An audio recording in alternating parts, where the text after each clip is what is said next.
My sister insisted I was having a girl, threw a pink princess shower, and redecorated my nursery pink. My son was born 3 weeks later. My sister Kara was supposed to be my best friend, and when I got pregnant, she immediately volunteered to throw my baby shower, saying it would be the event of the year. I was thrilled because Kara had this amazing party planning business where she did weddings and corporate events, so I knew she'd make it special. My husband Rob and I decided not to find out the gender, because we wanted to be surprised and told everyone we'd be happy either way. Kara kept pushing us to get the blood test done, saying she needed to know for planning purposes, but we stuck with our decision to wait. She seemed annoyed but said she'd make it work with neutral colors like yellow and green. About 2 months before my due date, Kara called me screaming with excitement, saying she'd had a psychic feeling about the baby. She claimed she'd dreamed 3 nights in a row that I was having a girl, and she was absolutely certain about it. I laughed and reminded her we wouldn't know until birth, but she insisted her intuition was never wrong. She'd correctly predicted our cousin's twins and our friend's baby gender, so people in our family actually took her seriously when she claimed to have these feelings. The shower invitations went out, and I was confused when they were completely pink with princesses and butterflies. Kara said since she knew it was a girl, why waste money on neutral decorations when we could have the perfect princess party? I tried arguing, but she'd already told 60 guests it was a girl shower and bought everything in pink. My mom backed her up, saying Kara's intuition had always been right before, and I should trust my sister. The actual shower was like being hit by a pink explosion. Everything from the tablecloths to the punch was pink. The cake was a 3-tier princess castle with "Welcome Baby Girl" written in glitter. The games were all about guessing the baby girl's name and designing her future wedding dress. The guests had all brought girl clothes, girl toys, and girl everything, because the invitation specifically said we were having a daughter. I sat there uncomfortable while everyone talked about how beautiful she'd be, and how she'd probably look just like me. Rob kept trying to remind people we didn't actually know the gender, but Kara would interrupt, saying her gift was never wrong, and she'd bet money on it being a girl. She actually did take bets from some relatives, collecting almost $500 from people who bet against her. The nursery situation got worse because Kara convinced my mom to surprise me by decorating while I was at the shower. They painted the walls ballet slipper pink with a princess mural, hung up a chandelier, and assembled white furniture with rose gold handles. When I came home to this transformed room, Kara said it was her gift to her future niece. I wanted to cry, but everyone was watching and saying how generous Kara was, so I had to pretend to be grateful. We received mountains of pink clothes, dolls, hair bows, and jewelry boxes for a baby girl who might not exist. The worst part was Kara kept doubling down on her prediction. She told everyone at our family reunion that she'd already bought a pageant dress for when my daughter turned 1. She signed me up for mommy and daughter ballet classes as a gift. She even convinced Rob's mother to embroider Grandma's little princess on a bunch of blankets. Anyone who expressed doubt was told they'd see when the baby arrived, and Kara was proven right once again. Then my son was born. The nurses announced it's a boy, and I saw Kara's face go white in the delivery room. She actually asked them to check again because that was impossible. While I was recovering, she tried to convince Rob that the ultrasound machine could be wrong and we should get a genetic test to be sure. She kept saying her intuition had never failed and there must be some mistake. Rob told her to get out of the room. The real problem hit when we brought our son home to a pink princess nursery with nothing useful for a boy. All the clothes were dresses and ruffles. Every toy was a doll or tea set. We didn't even have appropriate colored blankets because everything was aggressively feminine. Friends and family started calling, asking if Kara had been wrong and what we needed for the baby. The people who'd bet against her wanted their money, but Kara claimed the bet was invalid because I must have influenced the outcome somehow. And that's when I decided Kara needed to understand what she'd cost us. First, I calculated everything. The nursery paint and mural, the furniture, the clothes, the toys, everything purchased based on her guaranteed prediction. It came to almost $4,000 of useless items. I sent her an itemized bill for replacing everything, including labor costs for repainting. She laughed and said I was being ridiculous over an honest mistake. So I started returning the favor. I picked up my phone and dialed Christian's number at the party planning office. He answered on the second ring with his usual professional greeting. I put on my sweetest voice and told him I had a referral for a massive wedding consultation, a couple with unlimited budget who specifically requested Kara because they'd heard amazing things about her work. Christian sounded thrilled and asked when the potential clients wanted to meet. I said Saturday morning at 10 and that they were very particular about punctuality, so Kara needed to clear her entire morning. He promised Kara would be there and asked for the address. I gave him the location of a children's birthday party venue about 2 hours away, claiming the clients wanted to meet there because they were considering it for their reception. Christian thanked me repeatedly and said this could be exactly what their business needed right now. Saturday morning arrived and I woke up early to feed Gwendolyn before loading him into the car.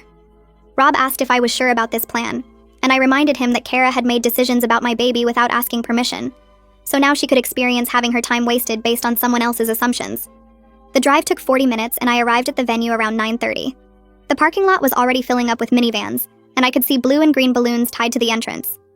I parked where I had a clear view of the front door and settled in to wait with Gwendolyn sleeping peacefully in his car seat. At exactly 10 o'clock, Kara's silver sedan pulled into the lot. I watched her check her phone, grab her portfolio case, and walk confidently toward the entrance. She was wearing a professional dress and heels, clearly ready to impress these wealthy fake clients. The venue manager met her at the door, and I could see the confusion on both their faces through the window. Kara kept gesturing to her phone, and the manager kept shaking her head. That's when Kara turned and spotted my car in the parking lot. Her face went from confused to angry in about 2 seconds flat. I got out slowly, carefully lifting Gwendolyn's carrier, and walked toward the entrance. Kara met me halfway across the parking lot, her heels clicking hard against the pavement. She demanded to know what I was doing here, and I smiled and said I was attending a toddler's birthday party inside. Her eyes went to the blue and green decorations visible through the windows, and I watched understanding dawn on her face. I walked past her into the venue where about 15 parents were setting up for the party. I found a chair near the window and sat down with Gwendolyn, waving cheerfully at Kara through the glass. She stood frozen in the parking lot for a full minute before storming inside. The other parents looked up curiously as she approached me, her face red and her hands shaking. I kept my voice calm and explained that I wanted her to understand what it feels like when someone wastes your time and makes big decisions without asking. She started yelling about how I'd lied to Christian and made her drive 2 hours for nothing, how I was sabotaging her business and acting crazy. I pulled out my phone and held up the itemized bill showing $4,000 in expenses. I asked her loudly enough for the nearby parents to hear when she planned to pay for all the useless items she'd insisted on buying against my explicit wishes. Kara's voice got higher and she said I was making a scene and embarrassing her in front of strangers. I pointed out that she'd made a scene at my baby shower in front of 60 people, so this seemed fair. One of the mothers nearby looked up from arranging party favors and asked if Kara was the party planner who got the baby gender wrong. I watched Kara's face go from red to purple. The mother said she'd seen the story in her local mom group, and several other parents immediately pulled out their phones. Within seconds, 3 of them were clearly reading about Kara's pink princess disaster, while Kara stood there trying to defend herself. I stood up with Gwendolyn and walked toward the exit, telling Kara I'd see her when she was ready to take responsibility for her actions. The drive home felt longer than usual because Gwendolyn woke up hungry and I had to pull over twice to feed him. By the time I got back, I was exhausted from the confrontation and the lack of sleep that came with having a newborn. Rob was waiting and said Kara had already called him 3 times screaming about harassment and threatening to get a restraining order. He'd told her we'd stop when she paid the bill and apologized publicly, the same way she'd humiliated me publicly at that shower. I collapsed on the couch while Rob took Gwendolyn for a diaper change. The next morning, my phone buzzed with a text from Verity asking if Kara had ever paid out the $500 in bet winnings. I sat up in bed and typed back suggesting that Verity and the other winners should probably ask Kara directly, maybe on social media where her business clients could see the question. Verity sent back a thumbs up, and I went to take care of Gwendolyn, who was crying for his morning feeding. 3 hours later, Rob showed me his phone where Kara's business page had 3 separate comments from people asking about their bet money. Christian called my phone directly within minutes, his voice tight with stress as he begged me to stop because they were losing client inquiries every day. I reminded him that Kara created this situation by taking bets she now refused to honor, and that she could make it all go away by paying what she owed. The rest of the week passed in a blur of diaper changes and feeding schedules. Every time I bought something for Gwendolyn, I photographed the receipt and added it to my spreadsheet. Gender-neutral onesies, boy-themed blankets, a blue changing pad, toys that weren't dolls or tea sets. Each purchase got documented with the date, store, and amount. By Friday, my spreadsheet showed $4,200, including the labor estimate for repainting the nursery that was still aggressively pink with its princess mural. I organized everything by category so Kara couldn't claim any of it was unnecessary.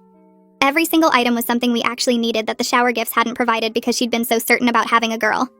Joyce called on Saturday morning while I was trying to get Gwendolyn down for a nap.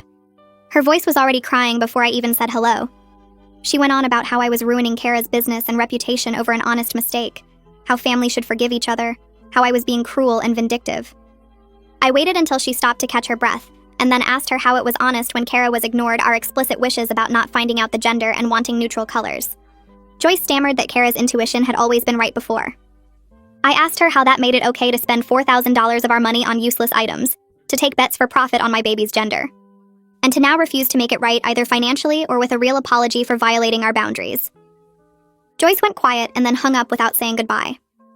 I woke up Monday morning to my phone buzzing with Joyce's name on the screen again. I let it go to voicemail while I changed Gwendolyn's diaper and got him settled for his morning feeding.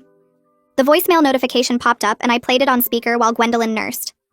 Joyce's voice came through shaky and desperate. saying Kara couldn't possibly pay $4,000 right now because business had been really slow the past few weeks. I felt my jaw clench as I listened to her make excuses about how hard things were for Kara right now with all the stress. When the message ended, I called Joyce back immediately. She answered on the first ring, her voice hopeful like maybe I was calling to say I'd changed my mind. I told her that business was slow because Kara's judgment was now publicly questionable, and maybe she should have thought about that before gambling her reputation on being right about my baby's gender. Joyce went quiet for a few seconds, and then started crying again, saying I was being cruel. I hung up and blocked her number because I was done having the same conversation over and over. Rob's father Joseph showed up that afternoon with a check already written out for $5,000. He sat down in our living room, carefully avoiding the pink throw pillows that were still everywhere, and slid the check across the coffee table. He said he wanted to loan us the money to replace everything immediately, so Gwendolyn had what he needed, and we could pay him back whenever we were able. I looked at the check and felt tears starting because the offer was so generous and kind. But I pushed the check back toward him and explained that accepting it would let Kara off the hook completely. Joseph frowned and asked what I meant, so I told him this whole situation was about accountability, not just about the money itself. If Joseph paid for everything, Kara would never have to face what she'd done or take responsibility for ignoring our wishes and spending our money. Joseph nodded slowly and put the check back in his pocket, saying he understood, but the offer would stay open if we changed our minds. Layla showed up the next morning with 3 huge shopping bags full of actual useful baby boy clothes and supplies. She dumped them on my couch, laughing about how the pink princess stuff was still absolutely everywhere in my house. I started going through the bags and found practical onesies in blues and greens, soft cotton pajamas, burp cloths that weren't covered in tiaras, and a bouncer seat in gray fabric. Layla sat down and picked up one of the frilly pink dresses that was draped over the arm of the couch, holding it up with a disgusted look on her face. She said we should donate all of this useless stuff to charity in Kara's name and make sure the donation receipt got posted publicly on social media. I stopped folding the new clothes and stared at Layla because that idea was absolutely perfect. Layla grinned and said she knew that look, asking when we were going to start boxing everything up. I loved this idea so much that I spent the entire next day working on it while Gwendolyn napped. I pulled out every single pink item from the closet, the dresser drawers, the toy bins, and the decoration shelves. Dresses with ruffles and bows went into boxes. Dolls with sparkly tiaras went into boxes. Tea sets and jewelry boxes and hair accessories all went into boxes. The pink bedding came off the crib and got folded into a box. The princess wall decorations came down and got packed carefully. By the time I finished, I had 14 large boxes stacked in my garage, each one labeled with what was inside. I called the biggest donation center in town, and they were absolutely thrilled when I described what I had. The woman on the phone said they could send a truck the next day and asked if I wanted a detailed receipt for tax purposes. I said yes, definitely, and I wanted it to list Kara's party planning business as the donor, since she was the one who had purchased everything.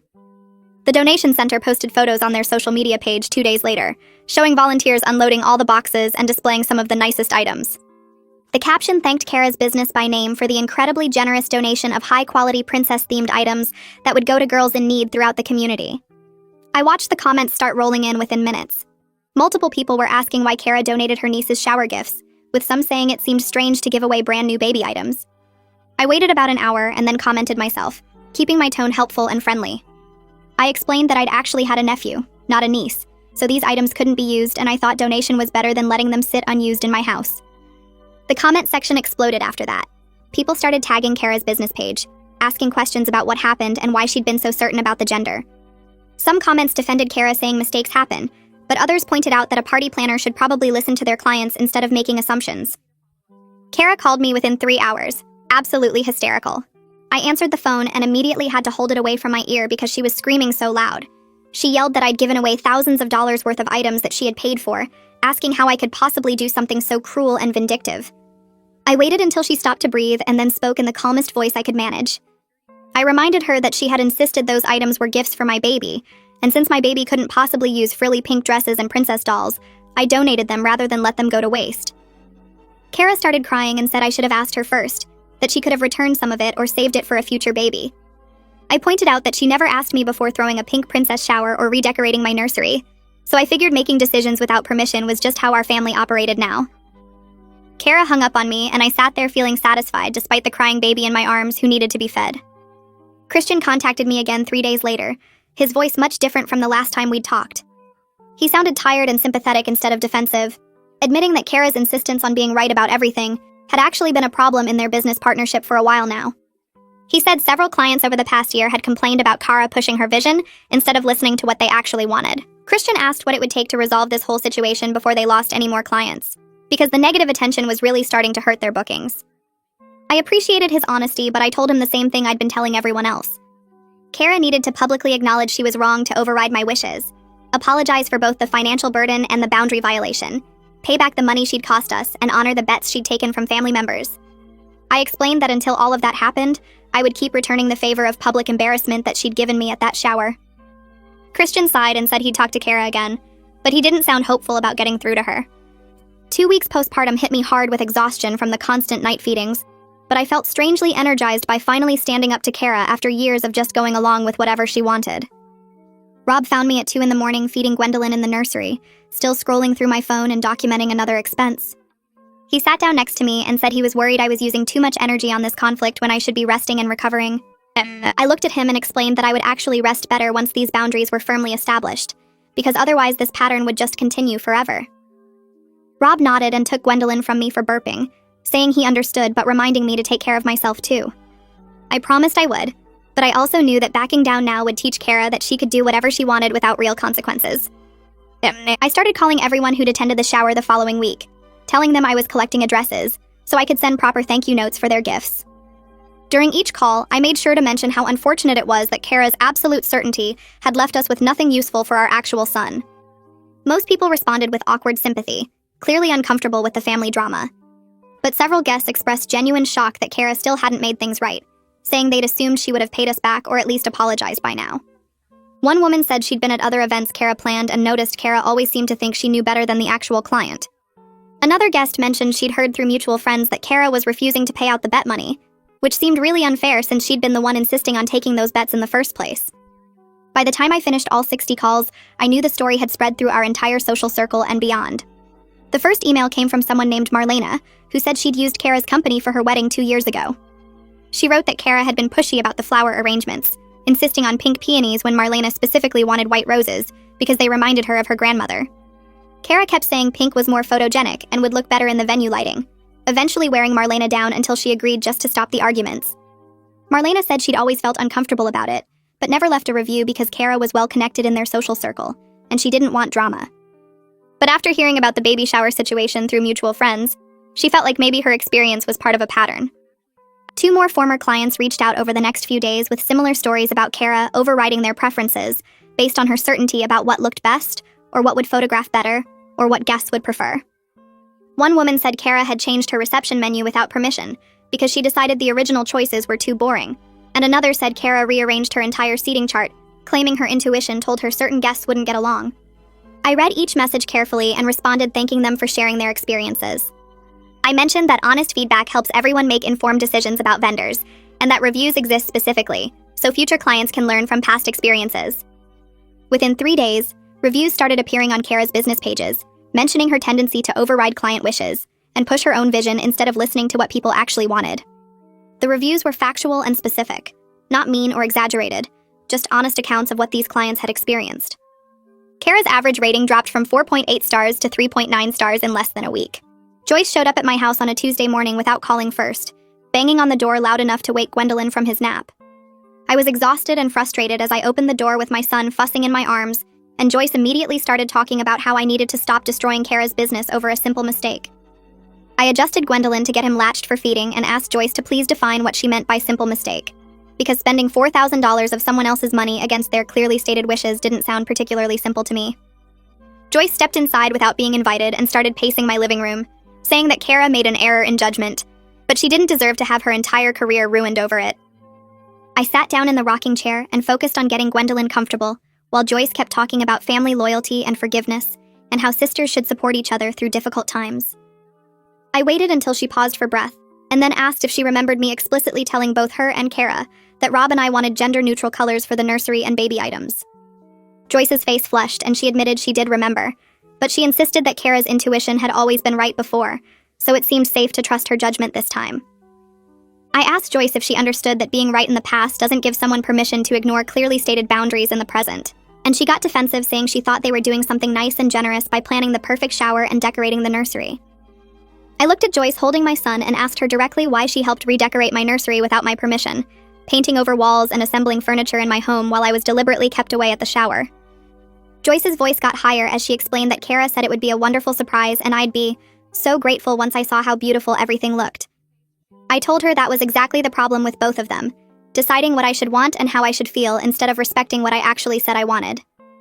Joyce started crying and saying I was being cruel and vindictive, that Kara was sorry even if she hadn't said it properly, and that I should be the bigger person and let this go. I asked Joyce if she would let it go if someone spent $4,000 of her dollars against her explicit instructions, and then refused to apologize or pay her back, and she didn't have an answer.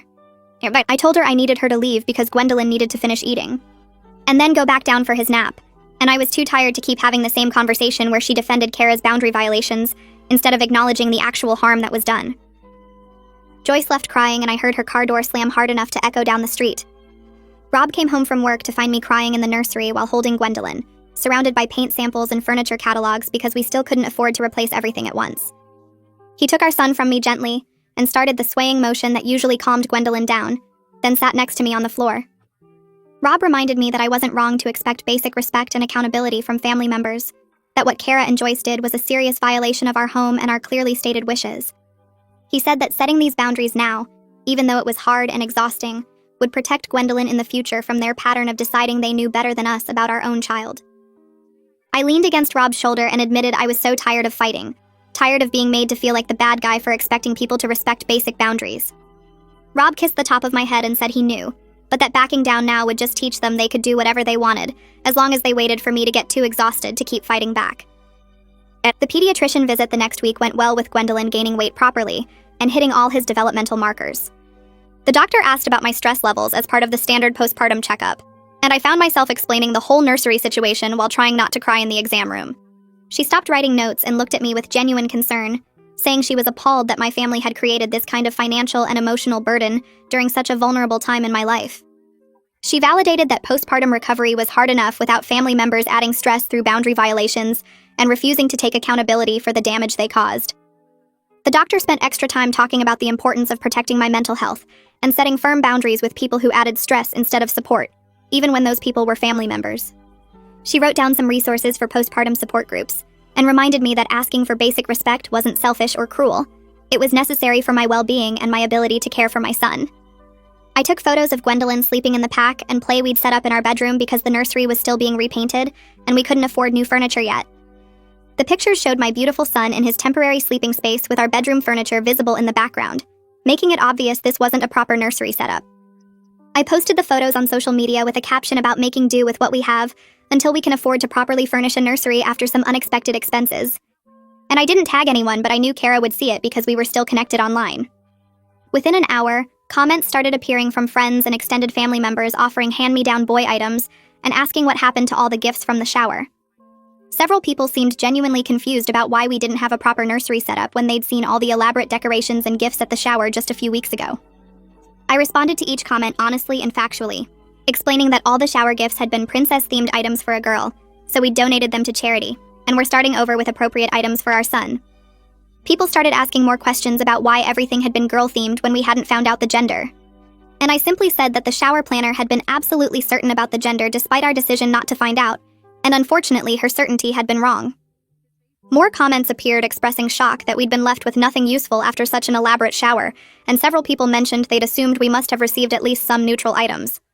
I confirmed that no, everything had been aggressively feminine because the planner had taken bets on being right about the gender and collected $500 from relatives who doubted her intuition.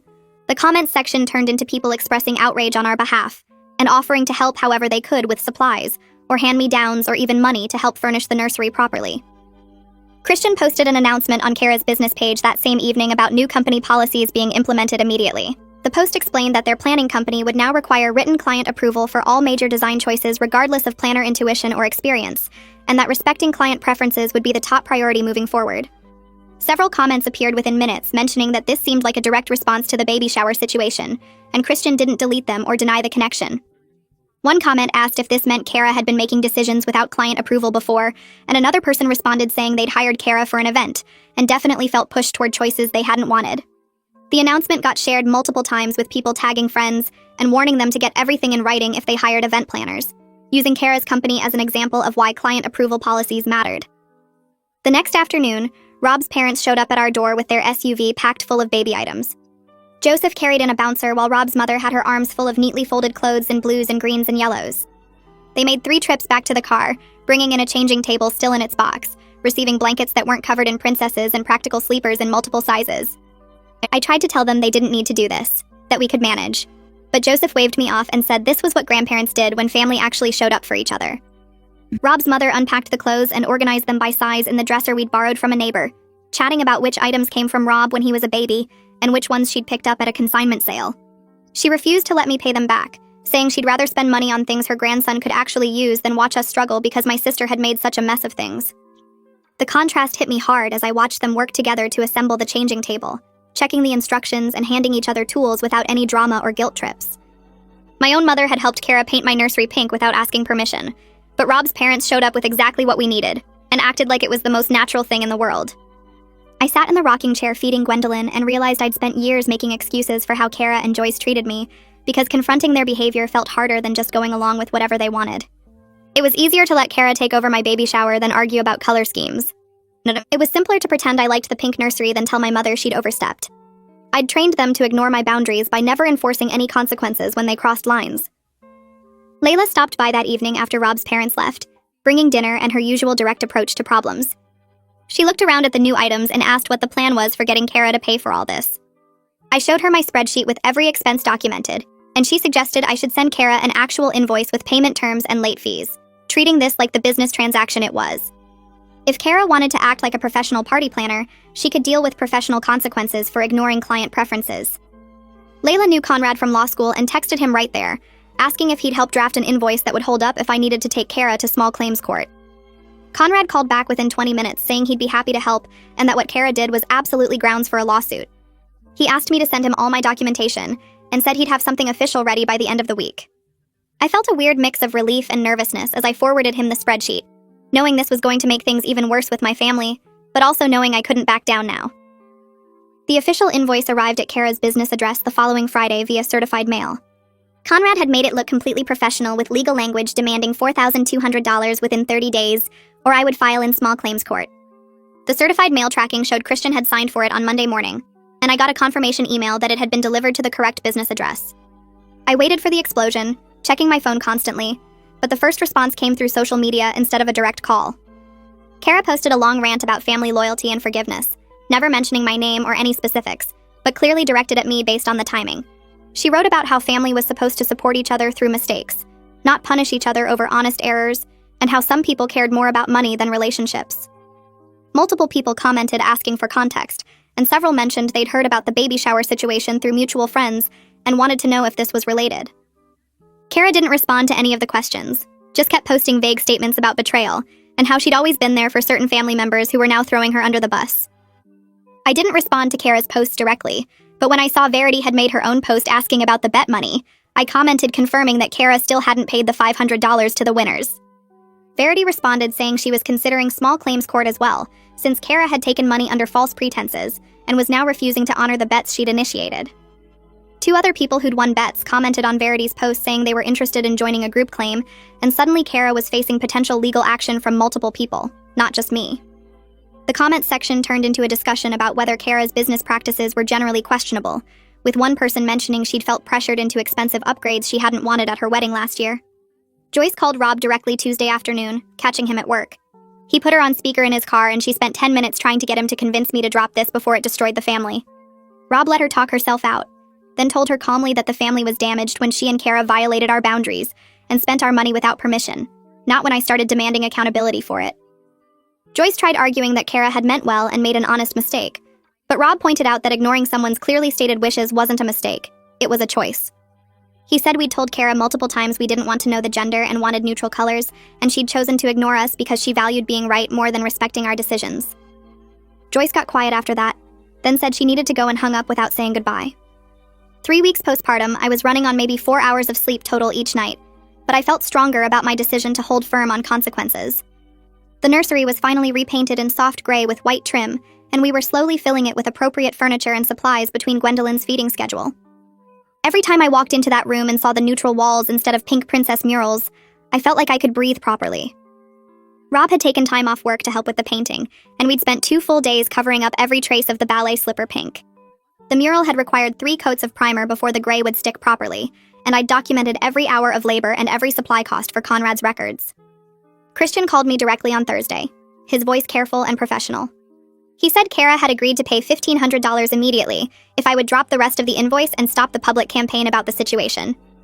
I told him that wasn't how this worked, that Kara didn't get to negotiate down the consequences of her actions like this was some kind of business deal where we met in the middle.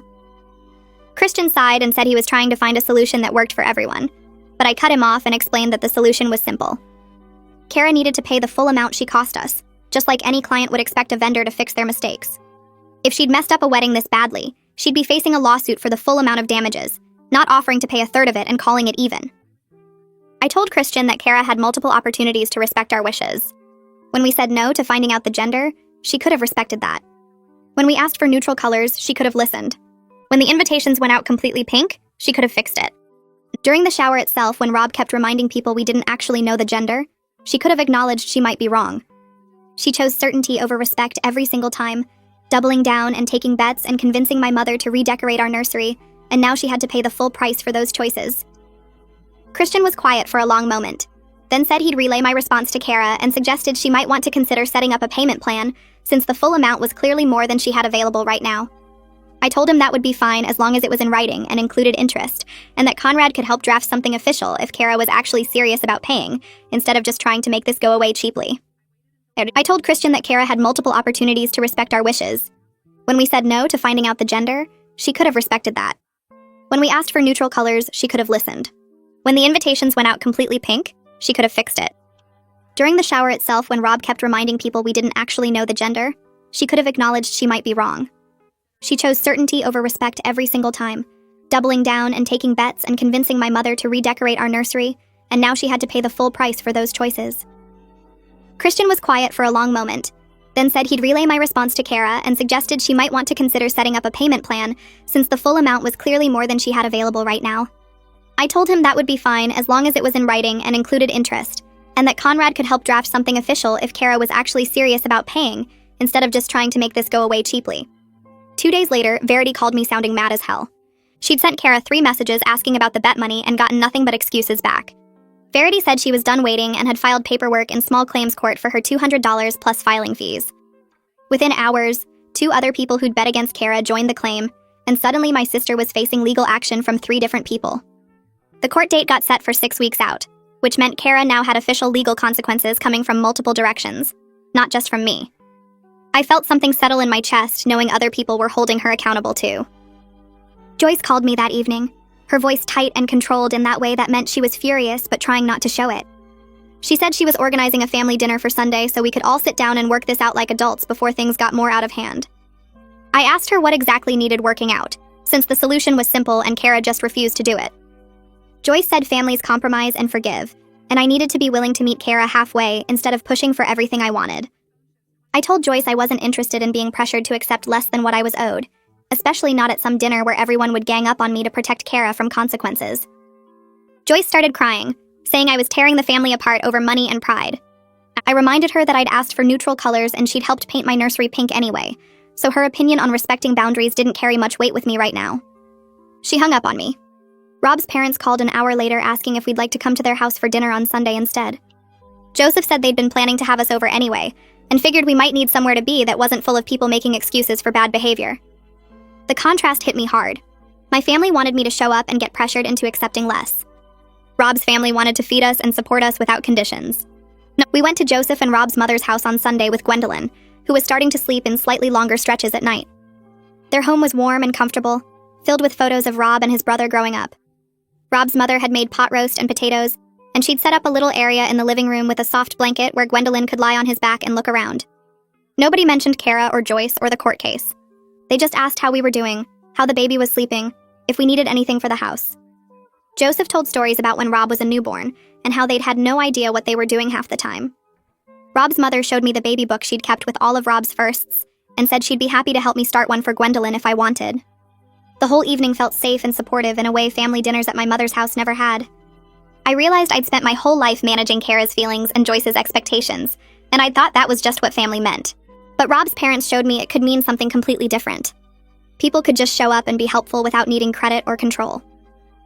The nursery was finally starting to look like an actual room for a baby boy, instead of a princess nightmare. Rob's parents had bought us a gray and white crib that matched the freshly painted walls. Layla had found a mobile with little woodland animals that hung above the changing table. Friends from work had sent gift cards that we used for practical things like bottles and burp cloths, and a dozen white onesies in different sizes. I'd purchased a soft rug with blue and green geometric patterns that tied everything together without being aggressively gendered. The relief of walking into that room and seeing a space that actually worked for my son was huge. I took photos of Gwendolyn lying in his crib, looking tiny against the white sheets, and posted them with a caption about how good it felt to finally have his room ready. Several people commented asking about the shower gifts, and I responded honestly that we'd donated them since they weren't appropriate for our baby. I didn't tag Kara or mention her by name, but anyone who knew the story understood exactly what I meant. Thursday afternoon, I was in my pajamas feeding Gwendolyn on the couch when someone knocked on the door. I looked through the peephole and saw Kara standing on my doorstep, her face red and puffy like she'd been crying. She knocked again, harder this time, and called my name through the door. I shifted Gwendolyn to my other arm and walked close enough to the door that she could hear me clearly.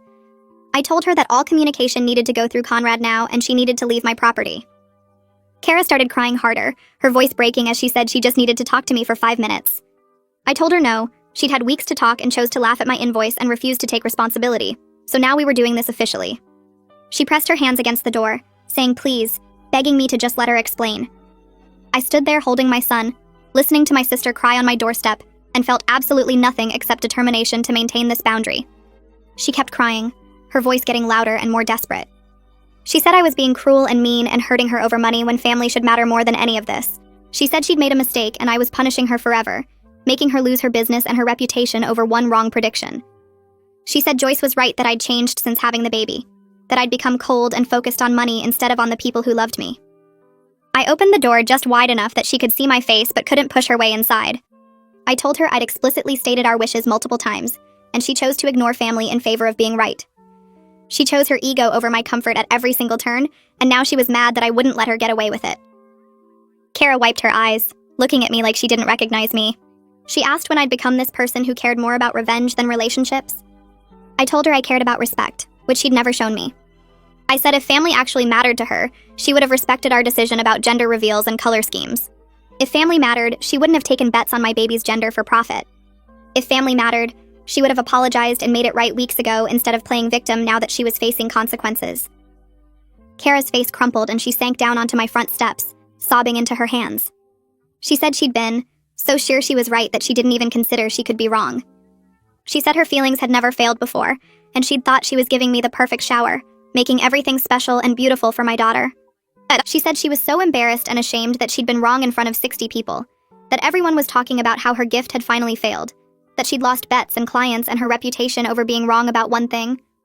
I looked down at her crying on my steps and felt that small crack in my anger. Not enough to back down, but enough to recognize that she was actually admitting something real. I told her the problem wasn't that she was wrong about the gender. Lots of people guess wrong about that stuff. The problem was that she put her need to be right ahead of my clearly stated wishes. She made my baby shower about proving her intuition instead of celebrating my baby. She spent $4,000 of stuff I couldn't use because she refused to consider that maybe she didn't know better than me about my own life. Kara looked up at me with mascara running down her face. She asked what it would take to fix this, her voice small and broken. I repeated exactly what I'd said all along. Public apology acknowledging the boundary violation. Full payment of the $4,200. Honoring the bets she took from people who believed her. Those were the terms, same as they'd always been. She said she couldn't afford to pay it all at once. Her business was struggling because of the bad publicity. I told her we could set up a payment plan through Conrad if she was actually serious about making this right instead of just trying to get me to drop it. She nodded slowly, wiping her nose on her sleeve. She asked if I'd really accept a payment plan, or if this was just another way to punish her. I told her Conrad would draft something fair and official, and if she stuck to it, we'd be done. She stood up looking exhausted and defeated.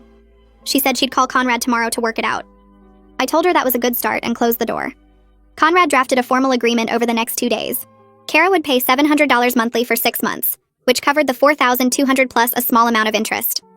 She'd post a public apology on her business page acknowledging that she'd overridden client wishes and explaining the new policies Christian had implemented to prevent it from happening again. She'd pay out the bet money immediately to Verity and the others, which would hopefully get them to drop the small claims case. Christian came to my house to witness the signing, looking relieved that this whole nightmare might finally be ending. Kara signed the papers without looking at me, her hand shaking slightly as she wrote her name. Christian signed as witness, then handed me my copy. He thanked me for being willing to work out a payment plan instead of pushing for everything at once through the courts. I told him I just wanted Kara to take responsibility and make it right, and this agreement did that. After they left, I sat on the couch holding Gwendolyn and looked at the signed papers. It wasn't over yet, but it was moving toward resolution. Kara would pay what she owed. She'd apologize publicly. She'd face the consequences of putting her ego ahead of my boundaries. And maybe, eventually, we'd figure out what kind of relationship we could have after all this. But that was future stuff. Right now, I had a payment plan, a properly decorated nursery, and a son who needed his afternoon feeding. That felt like enough. That evening, I checked my phone obsessively while feeding Gwendolyn, waiting to see if Kara would actually follow through. Around 8 o'clock, the notification popped up on my screen. Kara had posted on her business page and my stomach twisted as I opened it. The post was longer than I expected, written in a completely different tone than her usual promotional content. She admitted she'd let her ego override a client's clearly stated preferences, explained that she'd been so confident in her intuition that she'd ignored repeated requests for neutral colors and acknowledged the financial and emotional burden this had caused during what should have been a joyful time. She outlined new policies Christian had implemented requiring written client approval for all major design choices regardless of planner intuition or experience. The comments started appearing within minutes. Several former clients wrote that they appreciated her accountability and honesty. Marlena commented that this level of transparency made her reconsider her negative review. A few people who'd attended the shower posted supportive messages about learning from mistakes. I sat there staring at my phone, surprised by how genuine it sounded. This wasn't the defensive, victim-playing Kara I'd been dealing with for weeks. This was actual acknowledgement of what she'd done wrong. The certified check arrived in my mailbox 3 days later, crisp and official-looking with $700 made out in my name. I photographed it before depositing it through my banking app, saving the image as proof that the payment plan was actually happening. That same afternoon, Verity texted me a screenshot of her bank account showing a deposit from Kara with a memo line reading, "Bet winnings." She added 3 exclamation points, and a thank you message, saying she'd been ready to file in small claims court, but Kara had paid everyone who won the bets.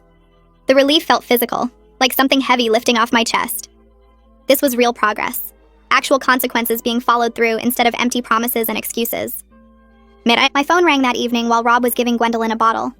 Joyce's name appeared on the screen and I almost didn't answer. Rob saw my hesitation and nodded toward the phone, silently telling me to take it if I needed to. I answered and immediately heard crying on the other end. Joyce's voice came through choked and shaky, asking how I could humiliate Kara, so publicly when she was my sister. She said the whole family was talking about the business page post, that Kara was embarrassed and hurt, that I'd taken things too far. I let her talk without interrupting, waiting for her to run out of steam. When she finally paused for breath, I reminded her calmly that Kara had humiliated herself by refusing to respect boundaries and take accountability until she was legally forced to do it. Joyce started to argue, but I cut her off. I pointed out that Kara had 60 guests witness her certainty about my baby's gender, took bets for profit, and then refused to admit she was wrong or make it right for weeks. The public apology matched the public humiliation she'd put me through. Joyce switched tactics, trying guilt instead of anger. She brought up family loyalty, sisterly bonds, the importance of forgiveness. I felt my jaw tighten as I listened to the same enabling patterns that had let Kara steamroll over people her entire life. When Joyce paused again, I asked her a direct question. Why was she more concerned about Kara's humiliation than about the financial and emotional burden she and Kara had placed on me during the vulnerable postpartum period? Silence stretched across the line. I could hear Joyce breathing, but she didn't answer. I pressed further, asking why my discomfort at that shower didn't matter, why the $4,000 in useless items didn't matter, why my explicitly stated wishes about gender-neutral colors didn't matter. Still nothing. Joyce made a small sound like she was about to speak, then stopped. I told her I needed space from her enabling behavior while I focused on my son. She started crying harder, but I ended the call before she could launch into another guilt trip. Rob looked at me from across the room, Gwendolyn sleeping against his shoulder, and gave me a proud nod. That night, after putting Gwendolyn down in his bassinet, Rob and I talked about how to handle future family events. We sat on the couch in the dim light from the hallway, speaking quietly so we wouldn't wake the baby. Rob said he was worried about holiday gatherings, birthday parties, any situation where my family would have access to us and might try to pressure me about Kara or push boundaries with Gwendolyn. I agreed completely. We decided we'd attend family events when we felt ready, but we'd leave immediately if anyone tried to guilt me about the situation or attempted to boundary stomp with our son. Rob suggested we should have a code word, something I could say that would signal him to grab Gwendolyn and head for the car. I picked actually because I'd been saying it a lot lately when correcting people's assumptions. He squeezed my hand and said we were united in protecting our nuclear family, even if it meant distance from my extended family. The conversation felt important, like we were drawing a line around what mattered most and agreeing to defend it together. Joseph called me a few days later while I was doing laundry, his voice warm and a little emotional. He said he was proud of me for standing up to the dysfunction in my family, that it took real strength to set boundaries with people you loved when they refused to respect you. I felt tears prick my eyes as he talked, surprised by how much his validation meant. He went on to say that watching me handle this situation had inspired him to address some enabling patterns in his own extended family, things he'd let slide for years because confrontation felt harder than accommodation. We talked for almost 30 minutes about family dynamics, generational patterns, the exhausting work of being the one who finally says enough. When we hung up, I sat on the floor next to the laundry basket and cried, not from sadness but from relief that someone in a parental role understood what I'd been dealing with. 3 months postpartum arrived faster than I expected. Life was settling into a rhythm with Gwendolyn, the chaos of newborn survival mode giving way to something more predictable. The monthly payment from Kara arrived on time via certified check, just like the first one. I deposited it without calling or texting her, keeping our interaction purely financial. We didn't talk beyond the transaction, no attempts at reconciliation or casual conversation. I was surprised by how peaceful it felt to have distance from her constant need for attention and validation. The space between us wasn't comfortable exactly, but it was quiet in a way our relationship had never been before. I wasn't managing her feelings or accommodating her ego or walking on eggshells around her intuition. I was just living my life with my son, and she was paying what she owed. Joyce made occasional attempts to guilt me into family gatherings, calling every few weeks with invitations to dinners or suggesting we all needed to work on healing the family rift. I maintained my boundary that I'd attend when I was ready, and not before, refusing to be pressured into premature reconciliation just to make everyone else comfortable. Rob's parents continued to be incredibly supportive, showing up with meals and offering to watch Gwendolyn when I needed to sleep or shower. They never asked about the situation with Kara unless I brought it up first, never tried to mediate or push forgiveness. Gwendolyn was surrounded by love even if my side of the family was distant, held and played with and celebrated by people who actually respected our boundaries and showed up with real support instead of boundary violations disguised as gifts. Layla came over one afternoon when Gwendolyn was napping, bringing coffee and sitting with me in the living room. She looked at me carefully, studying my face, then said I seemed lighter and less anxious now that I wasn't constantly managing Kara's ego and Joyce's enabling. I thought about it for a minute, realizing she was right. The tension I'd been carrying in my shoulders for years had loosened. I wasn't bracing for the next boundary violation or scrambling to smooth over Kara's latest drama.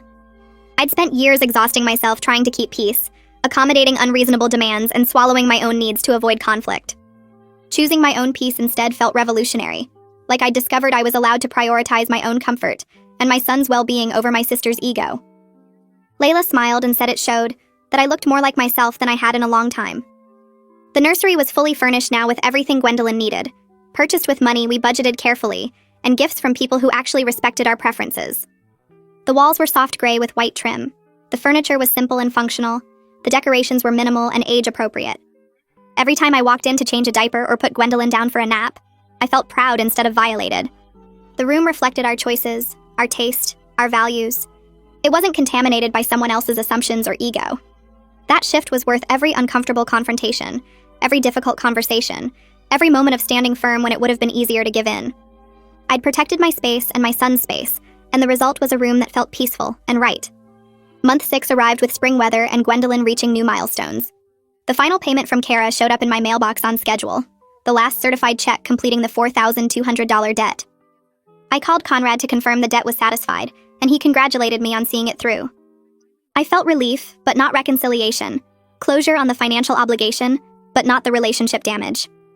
The relationship with my sister was fundamentally changed, possibly permanently, and I was okay with that because it had been built on my constant accommodation rather than mutual respect. We'd never had the equal partnership I thought we did. I'd been shrinking myself to make room for her ego, and she'd been comfortable with that arrangement. Now that I'd stopped accommodating, there wasn't much relationship left, and maybe that was honest in a way we'd never been before.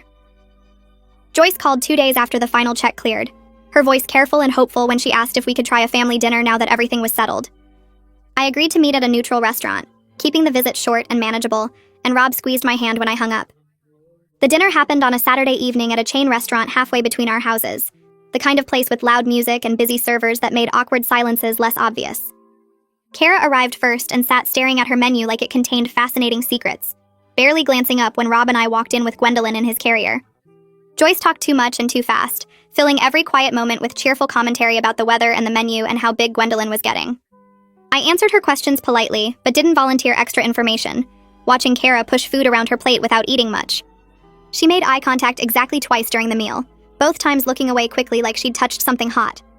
Joyce kept trying to create moments of connection, asking if I remembered family trips or inside jokes, but those memories felt contaminated now by the understanding that I'd always been accommodating Kara's needs instead of having my own met. The meal ended after 45 minutes with promises to do it again soon that none of us really meant, and Rob carried Gwendolyn to the car while I stood in the parking lot feeling relieved it was over. Driving home, I realized something that had been building quietly for months. I didn't miss the closeness I thought Kara and I had because it was never real closeness in the first place. Real closeness required two people showing up equally, respecting boundaries, considering each other's needs and feelings. What we'd had was me making myself smaller, so Kara could take up more space, me swallowing discomfort so she could stay comfortable, me managing her ego because she refused to manage it herself. I'd called it sisterhood and best friendship, but it was actually just me doing all the emotional work while she took everything I offered and demanded more. The loss I felt wasn't about losing Kara.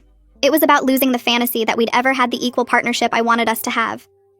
That realization hurt, but it also freed me from trying to rebuild something that had never existed correctly in the first place.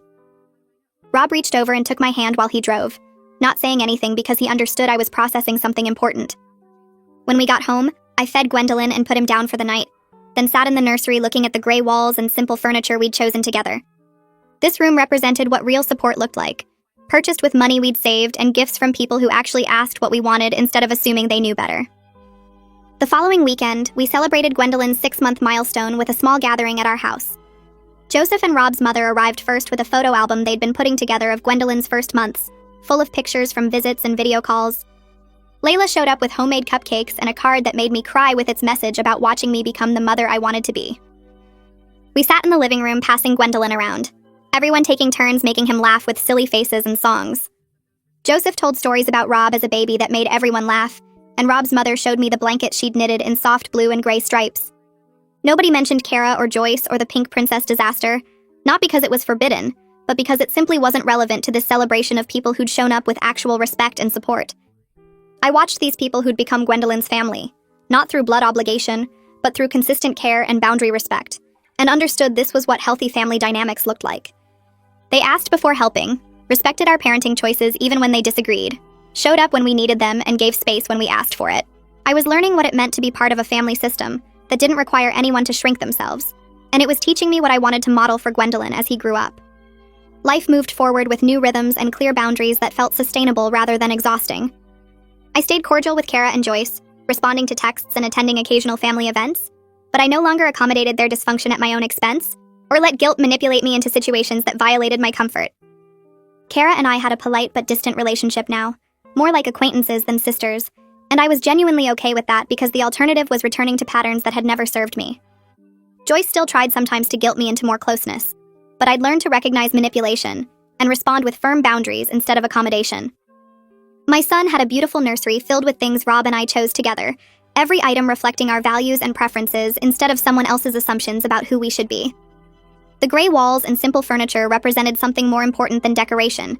They represented our right to make decisions about our own family without interference or override. I'd learned that protecting your family sometimes meant disappointing people who'd never respected your boundaries anyway, and that lesson was worth every uncomfortable confrontation and damaged relationship. I was genuinely happy with the mother I was becoming, someone who prioritized her child's needs and her own well-being over maintaining false peace with people who taught me my comfort mattered less than their egos. Rob and I were building a family based on mutual respect and clear communication, and Gwendolyn would grow up understanding that healthy relationships required both people to show up equally. That mattered more than anything else, more than my mother's approval or my sister's forgiveness, more than maintaining family harmony that had always required my silence. I looked at my son sleeping peacefully in his properly decorated nursery and felt proud of the choices I'd made to protect him and teach him that boundaries weren't negotiable and respect wasn't optional.